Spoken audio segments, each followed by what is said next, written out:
Diamond DeShields should be suspended for what she did to Caitlin Clark. Caitlin Clark has had a target on her back from the moment that she stepped foot on the WNBA court. Everyone has lauded Caitlin as the next one up, the face of the WNBA, the one who will take the league to another level. And unsurprisingly, she has lived up to all expectations and even surpassed many. Simply put, she has been a phenom. However, this has rubbed a few players the wrong way. There have been plenty of incidents where players have targeted Caitlin and tried to hit her with a cheap shot. Diamond DeShields is just the newest player to do so, as she struck Caitlin in an extremely disgusting manner. By the end of this video, you will see why Caitlin Clark is being targeted by other WNBA players.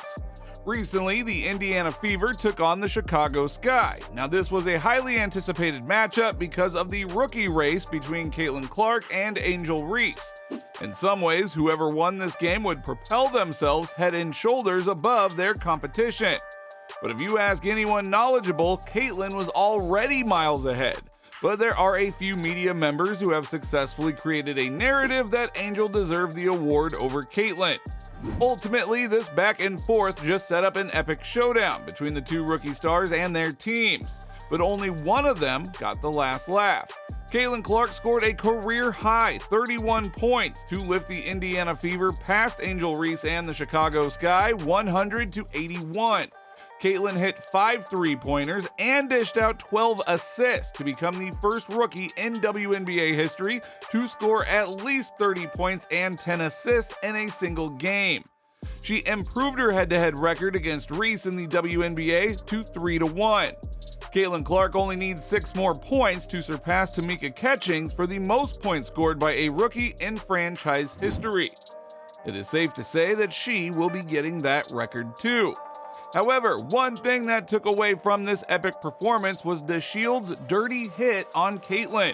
With 3 minutes and 52 seconds left on the clock in the fourth quarter and the Fever holding a 96-71 advantage, Caitlin got a pass off a steal from Aaliyah Boston. As she took off for the fast break, DeShields went after her, lowered her shoulder, and cracked Caitlin. Here's Clark for 29 points, gets tripped up.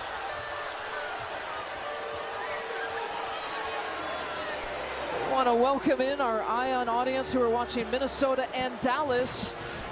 Indiana Fever in the Chicago Sky here from Wintrust Arena. The Fever have really stretched out this one. DeShields was issued a flagrant 1 foul for that action. Now, what is interesting is Caitlin's reaction to the foul. She wasn't having any of DeShields' fake helping hand. The reason was that Caitlin was on the receiving end of 2 flagrants, one from Michaela Oyenwer on a reckless closeout, and the other, which will receive far more attention, on a shoulder check from DeShields. Clearly, Caitlin understood these girls were targeting her and trying to get into her head, so instead of letting her emotions get the best of her, she simply got back to her feet, collected herself, and then continued dominating the game. The game? Well, it was a fun one, especially if you are a Caitlin Clark fan. Chicago jumped out at an early 13-point lead in the first quarter before Indiana bounced back to hold a 47-42 lead at halftime. The Fever, however, pulled away in the second half, outscoring the Sky 31-22 in the third quarter to take a 14-point lead heading into the final frame. The fourth quarter was more of the same as the Fever's lead swelled to as many as 27 points in the victory.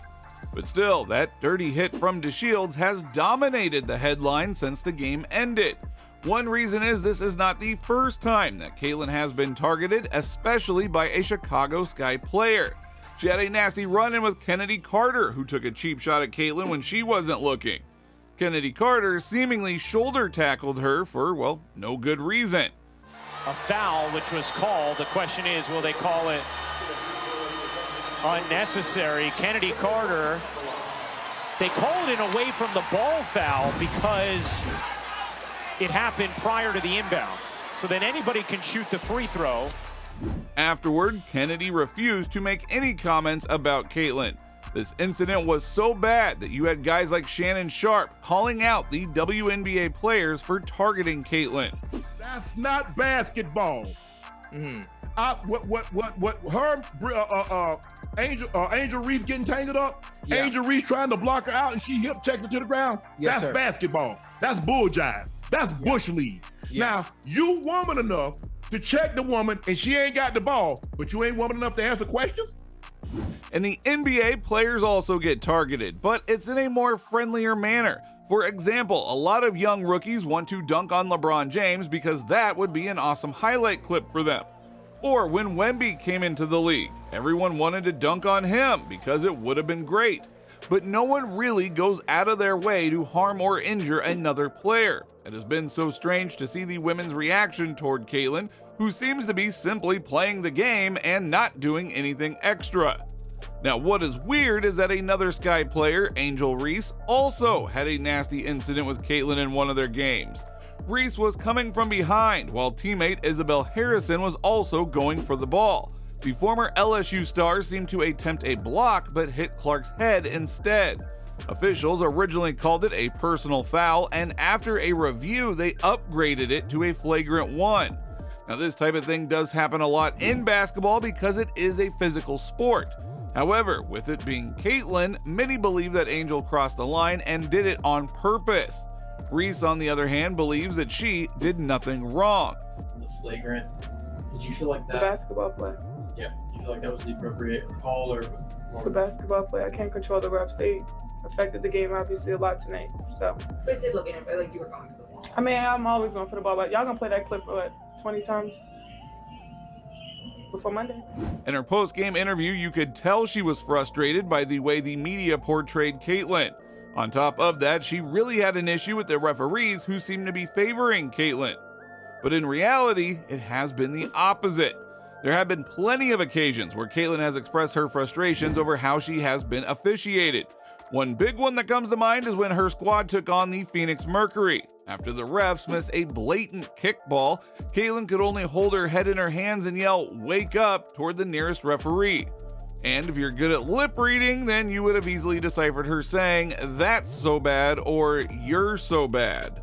Now, there have been a few instances where opposing players have hit her with dirty shots that should have resulted in ejections, but weren't. Not to mention the overly physical defense that is constantly played on her. The type of defense that would not be tolerated against any other player, but for some reason against Caitlin, it is fair game. Fever's coach, Christy Sides, has been vocal about what she perceives as unfair treatment towards Caitlin, arguing that the young star is being singled out by officials. Caitlin also echoed the sentiment, stating, "I think everybody is physical with me. They get away with things that probably other people don't get away with. It's tough, but that's just the fact of the matter." The reality is that every WNBA player has heard the chatter for the past year or so about how this generational talent is about to come to the league and take over, and none of them want to be that team, which allows it to happen. Caitlin even acknowledged that she could handle physicality better, be more decisive in navigating screens, and develop more chemistry with Indiana's post.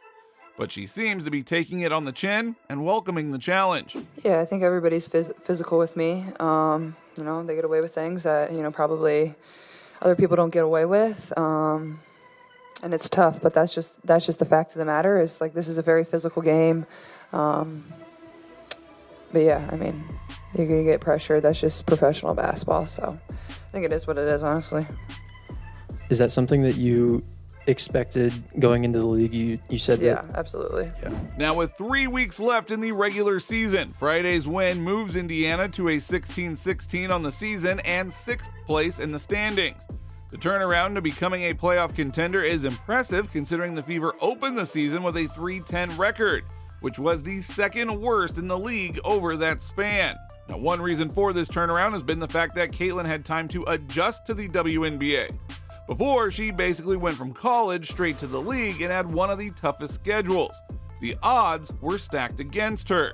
Clark was asked if she had faith that the team would turn it around after the rough start to the season. I certainly did. I think I remember saying early in the season, I know there's going to be a moment where we look back on this in the season, later in the season, and be like, this 1-8 start is going to help us somewhere down the line, and I think this is now that moment. Meanwhile, the loss is the Sky's 6th in their last 7 games since returning from the Olympic break, in part due to the team's offensive struggles, and they find themselves on the verge of falling out of the playoff picture.